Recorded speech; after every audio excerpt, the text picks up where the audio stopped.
আল্লাহ নবী সাল্লাল্লাহু আলাইহি ওয়াসাল্লাম বলেন, এই দুই কবরের মধ্যে আযাব হচ্ছে। সরাসরি নবী বলছেন, ইন্নাহুমা ইউআযাবান, এই দুই কবরে আযাব হচ্ছে। নবীজি বলেন, সাহাবারা জানো কেন আযাব হচ্ছে?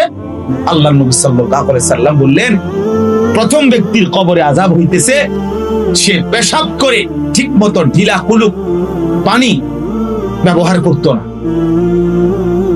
আল্লাহ নবী বলেন, কসম, এই কারণে এই নাফরমানের কবরে আযাব হচ্ছে।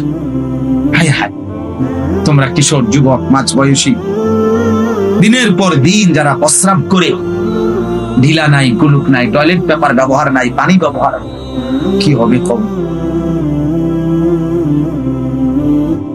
কেমনে সহ্য করবে কবর আছে? নবী নিজে বলছেন, তিরমিজি শরীফের, আবু দাউদ শরীফের হাদিসে নবীজি বলছেন, তার কবরে আযাব হচ্ছে এই কারণে যে সে প্রস্রাব থেকে নিজেকে ঠিক মতো পাক রাখত, ঢিলা কুলুক পানি ব্যবহার করত। তাইলে যারা এই শুধুমাত্র পেশাব করেই আবার হাঁটা শুরু করে চলে যায়, তো কোথায় টয়লেট পেপার, কোথায় পানি বলে? এবং এটা একদম বাস্তব সত্য কথা যে পেশাব করে যে ঠিক মতো পবিত্র হয় না, পানি ব্যবহার করে না, টয়লেট পেপার ব্যবহার, একদম একদম নিচু জাতের মানুষ।